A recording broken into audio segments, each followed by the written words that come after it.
So first of all, thanks very much for being here. Thanks, of course, to Professor Calvin and Professor Dodge for being here as well. I'd like also to just acknowledge Zaid Al-Ali's help in organizing this event. I don't know if he's here, I can't see him, but he's here with us in spirit, I'm sure. The only introductory point I'm going to make before I start is that I'm going to be saying a lot of negative things about Iraq's political class, generally speaking. I won't really be speaking about individuals apart from the Prime Minister. Now, the reason why I mention the Prime Minister isn't because I have anything in particular against him. I don't have any particular issues about him. The reason why I focus on him is because he's the Prime Minister. So, and he takes the decisions, he's the one who gets the blame for a lot of the problems that are taking place. So please don't take any focus on the Prime Minister or any of the things that he's done as a particular problem that I have with him. I do not have a problem with him personally. I'm sure he's a very friendly person, but I do have a problem with his performance in government. Okay? So I'm going to start, first of all, by discussing a little bit about the status quo, what's been happening in Iraq over the past few months, and then I'll get into what I think are the causes, and then we can go on from there.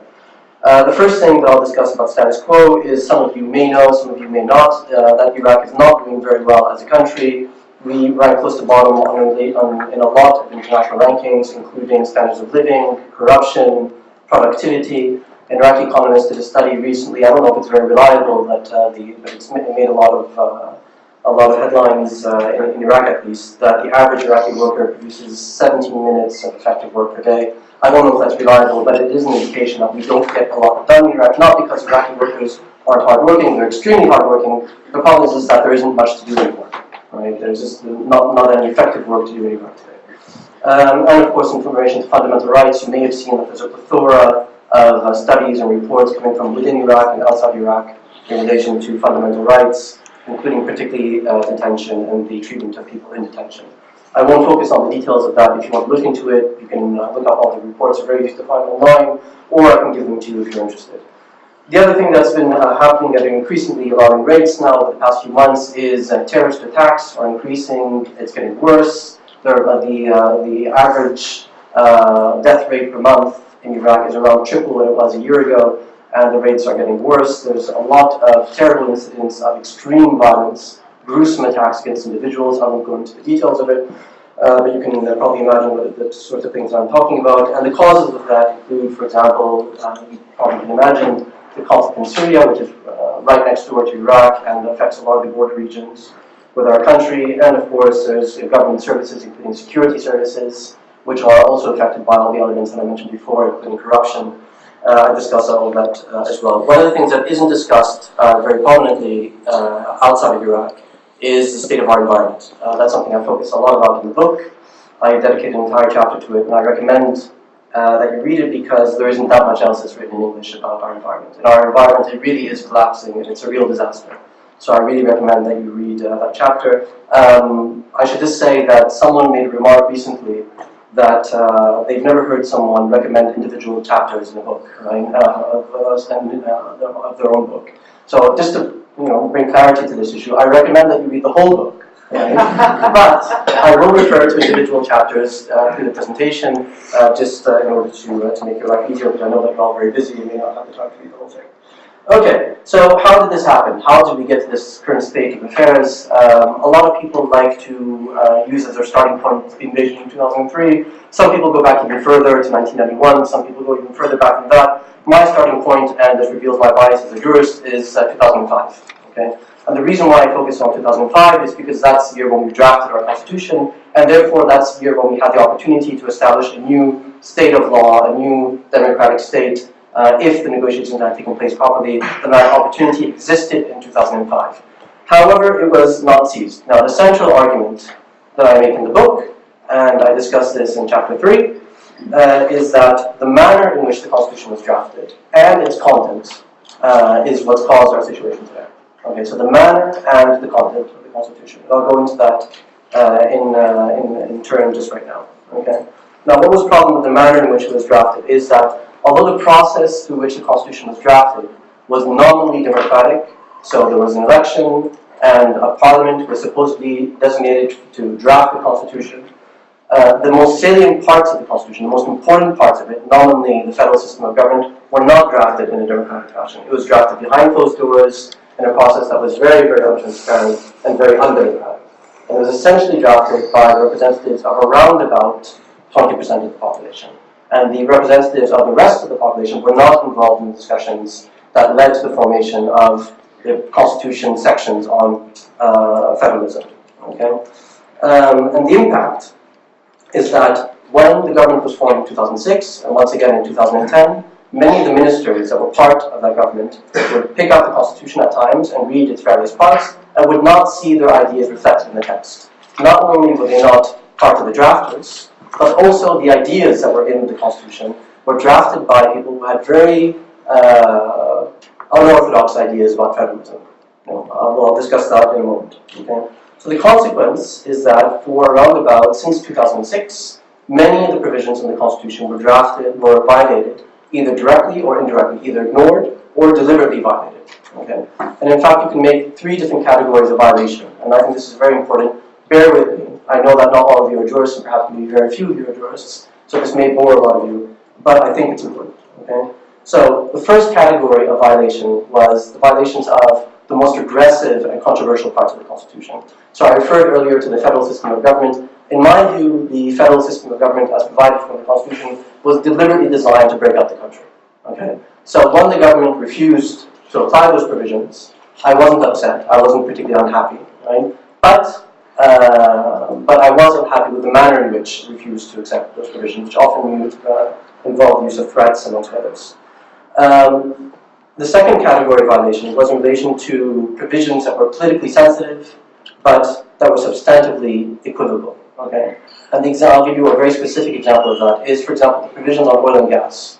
Right? So some of you may know that the provisions on oil and gas, which basically go from Article 110 and further on, provide that the federal regions in the state are supposed to have a role in the management of oil and gas and natural resources in the country. Okay? Now, I personally do not have an opinion as to whether or not the federal regions, should have a role in the management, or whether it should be exclusively something that Baghdad should do. I've heard economists argue that it would be better managed internationally, and Baghdad or Iraq would have a more powerful bargaining position if it was solely responsible for managing oil and gas. I personally don't have an opinion, but where I do have an opinion, as a jurist and someone who's aware of how business works internationally, is that investors really hate legal uncertainty. They really, really hate it. Okay? So the fact that the government refuses to apply or doesn't accept the interpretation that's been given of the Constitution, all the sections on oil and gas, has created a huge amount of legal uncertainty and has really weakened Iraq's bargaining position internationally. Now, you can argue that those 2 categories, you can argue that the fact that the government refused to apply the federal system of government and refuses to follow, for example, ethical interpretations of sections on oil and gas, that's debatable and that might be fine and so forth. But the problem is that as soon as you decide not to apply certain sections of the Constitution, then what you're doing is that you're causing collateral damage to the rest of the Constitution. Because then it becomes a matter of opinion as to which provisions you apply and which ones you don't apply. Right? So I've already decided that I will not apply the provisions on federalism. I will not apply or follow the common understanding on oil and gas. What about the rest? Do I have to follow those provisions as well? Right? And that's where it starts getting particularly complicated, because there are lots of provisions in the Constitution which are not controversial, which did not create any particular debate, which didn't cause problems when the Constitution was drafted, which are not controversial internationally. Lots of constitutions have the same types of arrangements that Iraq has in relation to lots of issues. So you may know, for example, that Iraq has a parliamentary system of government. Okay? And what that means is that Parliament is supposed to grant confidence to the government in order for the government to function, and is supposed to grant confidence to individual ministers. Okay? The Prime Minister and the people that surround him don't think that that's right. They don't accept it. Okay? They think that they have the right to appoint ministers without having to refer to Parliament. Okay? That's been very, very problematic. One of the other things that the government and the people surrounding the Prime Minister have done is that they violate the principle of non-interference in the judiciary. Okay? So this is a basic tenet of the separation of powers. The government is not supposed to function, it's not supposed to interfere with the way in which the courts function, particularly not the federal court. Right? And yet, on occasion, what will happen is that the Prime Minister will give a press conference with the Chief Justice of the country in order to decide to announce decisions together. Okay? Something else is, normally in a parliamentary system of government, Parliament is supposed to exercise oversight over government and control the implementation of policy. That also has been ruled as unacceptable as well. That's not done in Iraq. Something else is the capture of independent institutions. So in our region, in our part of the world, we rely very heavily on independent institutions, being independent from political parties to manage elections, auditing, central bank, and so on and so forth. They're supposed to be independent from political parties. Once again, that's been deemed to be unacceptable, despite the fact that it's clear in the Constitution, violated very, very clearly on a day-to-day basis. Okay. And finally, perhaps most importantly, the due process requirements in the Constitution, things relating to, for example, the treatment of detainees in prisons and so on and so forth, the right to an attorney, the right to, if you're going to be arrested, to be charged with a crime when you're being arrested, all of those routinely violated on a day-to-day basis all over the country, not just in Baghdad, of course. And that's where it starts getting very, very unfortunate, because then you're basically living in a country where there are no rules anymore. You've decided that you want to apply one category of rules and another, then all of a sudden you don't need to apply anything anymore. Right? So then you're left completely at the mercy of your political class. So all political systems in the world, all constitutional systems, depend on their political class, and for them to apply the rules, interpret the rules, and to do so in good faith. Right? Depends on the Constitution, the constitutional arrangements, and the political class to implement the rules in a good faith manner so that the rules are properly implemented and we have something resembling a democratic system. So in Iraq, in the absence of rules, you're left completely at the mercy of your political class. So then the nature and the identity of the political class becomes very, very important. Right? And this is something I focus in chapter 2 of my book. I won't go to it in detail here because it would be rude, but I'll just summarize by saying that I'm not particularly impressed with the quality of our politicians in Iraq, particularly the people that surround the Prime Minister. They haven't done a very, very good job, and I attribute that to the manner in which they came to power. You can read the details in chapter 2. I won't go into detail here for the reasons that I've just made clear. So the question that I think a lot of you are probably wondering is, will these current elections make any difference? So we had elections just a few days ago. One of the candidates is here in this room. And we're waiting to see what the results will be. So some of you probably know that we don't know the results just yet. We'll find out probably in the next week or so, something like that. We have some estimates of preliminary results that are coming out. Some people are estimating that the Prime Minister's State of Law coalition will probably remain the largest bloc in Parliament. That will, I assume, will probably be the case, but he won't have anywhere near enough seats to form a government on his own, which will mean that he's going to have to form a coalition with other parliamentary groups in order to remain Prime Minister, if that were to be the case. So we don't know yet what his bargaining position will be, because we don't know how many seats he's going to have. We're going to have to wait and find out within the next few days. The estimates as to how many seats he's going to have vary so far from between 69 and 100. And 69 would be a disaster for him. 100 would be a major success. He would need 165 seats to remain Prime Minister. So we'll have to wait and see what's going to happen. So will the elections make any difference if he remains Prime Minister or does not? Now, I've already mentioned that I'm not particularly impressed with the political class as a whole, right? Obviously there are exceptions, but as a whole I'm not particularly impressed. And sadly, voters in Iraq were basically given a chance, basically given a choice between a whole set of rotten options, basically. Okay, I'm speaking in general terms, of course, there are exceptions, but basically that's what it is. And the reason why I say that is because the electoral rules that are established, particularly the absence of the political party's law, is designed in a way so that the rules are very, very biased in favor of incumbents. So if you're part of the system, if you're in government, and if you've been in government since 2003, by now you have your roots deeply, deeply dug into the state. Okay? So a party like the Dawa Party, which is the Prime Minister's party, once again I'm focusing on the Dawa Party, the Prime Minister, merely because he's Prime Minister. So please don't take that as a personal attack. But the Dawa Party at some stage was a very poor party that was living in exile, didn't have much of a following back in 2002 anymore. It had some following, but not significant in comparison to other parties. By now today, the Dawa Party, amongst many others, have business enterprises, have television channels, large amounts of staff. You know, they're very significant economic interests today.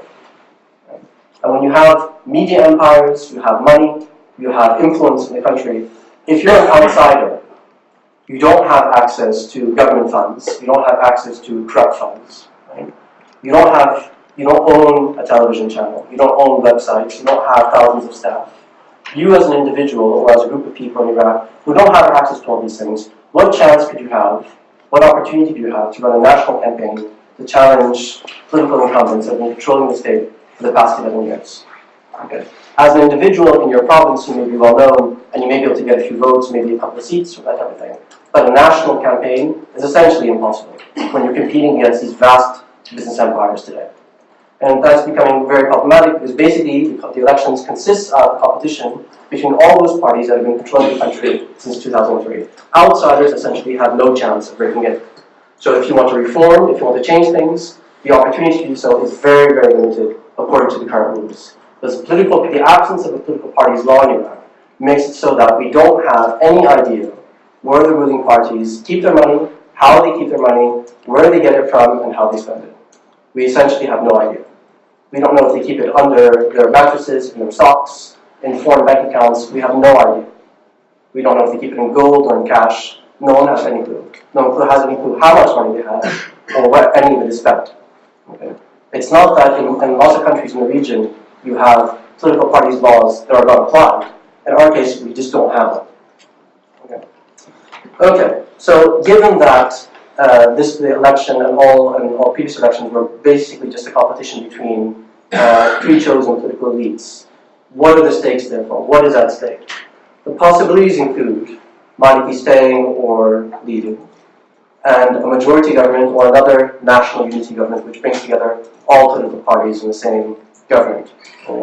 Will any of these possibilities make a difference? Now, the Prime Minister argues that if he were allowed to form a majority government, which means that he wouldn't have all political parties in Parliament as part of his government, but only a majority as part of his government, would that make any difference? He's argued that it would, and he's been arguing that since 2009.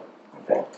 Now, in my view, it would not make any difference, or it would make very little difference, and I'll give you the reasons why in a moment.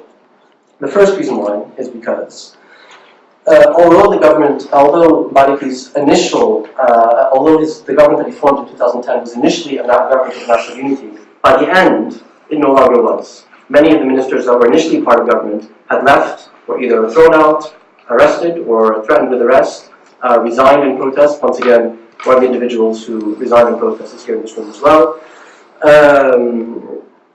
And so by the end of it, whenever one of those ministers were forced out or arrested or threatened with arrest or resigned, they were invariably replaced by individuals who were close to the Prime Minister. Not always, but almost always. So by the end, the government, as it currently exists today, looks a lot more like a pro-Maliki government than it was originally. Right? Another reason why is because in any event, the government never functioned as a collegial whole. So you may know that when the government was formed in 2010, one of the agreements was that they would draft a new rules of procedure for the government. That promise wasn't kept. There are no rules of procedure, or at least no new rules of procedure. The current rules that are being applied date from before the war in 2003, and even those rules aren't properly applied. So often what will happen is that large numbers of ministers will boycott a session or will decide not to show up for whatever reason, and yet they'll still find that despite their absence, decisions are taken in their name by those ministers that are there. Okay. So the fact that the Prime Minister doesn't have the support of the whole government, or doesn't have the support of the entire Parliament, hasn't made much of a difference in practice either. Another reason why majority government wouldn't make much difference is because with Iraq's weak rule of law, the distinction between legislation and regulation is very fuzzy. So normally in our system of government, what you have is Parliament passes legislation, and government applies legislation by passing regulations. That's normally the way it works. But often what you'll find is that the government will pass regulations in the absence of legislation. There are no laws in place that will apply. And often what you'll find also is that the courts will issue decisions in the absence of legislation as well. I didn't believe it myself until I saw court decisions that actually were passing rules and passing judgment within the absence of the law, which is something that's completely alien and outrageous for a lawyer. And in that kind of context, it makes the need for parliamentary support somewhat theoretical if you don't actually need for legislation to be passed in order to pass government regulations. Then finally, a majority government wouldn't actually be able to count on parliamentary support anyway. So even if you did have a majority government, you wouldn't be able to count on parliamentary support for two different reasons. The first reason why is because a majority government would never be ideologically consistent in Iraq. Because our political parties, as you probably know, have no ideology or just about no ideology to speak of. Okay? So the fact that you manage to form a majority government will just mean that you have a combination of interest and self-interest to remain in government, but it wouldn't mean that you have the same ideology. So if the government were to pass a particularly controversial rule, then that particularly controversial decision, or were to table a new piece of legislation that were to be sent to Parliament, then what would happen is that Parliament would consider it, then immediately parliamentarians would drop their loyalty to government and would start voting along ethno-sectarian lines. There's a lot of precedent for that already, not all parties, of course, but most would. There's a lot of precedent for that already in Iraq, and also in other countries that run along the same way, including, amongst others, Lebanon, of course. Okay. Now, the last thing, I don't know how long I've been speaking, but probably for 2 minutes. It's fine. Okay. Okay, but I'm about to wrap up. Okay. Now, despite that, I still think that, despite the fact that there isn't much difference between the political class in Iraq, I still think, however, that the country would benefit from an end to Maliki's tenure in government. Now, the reason why I say that is because, rightly or wrongly, I'm not trying to attribute too much blame to him personally, but rightly or wrongly, he's become a very toxic element in Iraq. Many people find it very difficult to look him in the eyes anymore, very difficult to trust him anymore. Many people, particularly in the various communities, in the secular community, the liberal community, whatever's left of them, also the Kurdish community, the Sunni community, the Christian community, etc., even members of his own community, find it very, very difficult to deal with him nowadays. Okay? So his mere presence has become very, very problematic. The second reason why I think we would benefit from the end to his tenure is because the trajectory is very clear. We're on a trajectory, and we've been on it now for the past 4 years. We know his method of dealing. We know his method of working. And we know that violence, threats, intimidation are standard for him and the people who surround him. So if we had a new person in charge in Iraq, it might be the same, right? But it might also lead to a new dynamic, at least to the possibility of a new dynamic. And that's something that I really think that we desperately need today. Because the current dynamic is very, very negative, and I don't think we'll be able to handle another few years of it. So I'm going to stop there, and we can talk more about this maybe during the discussion. Thanks.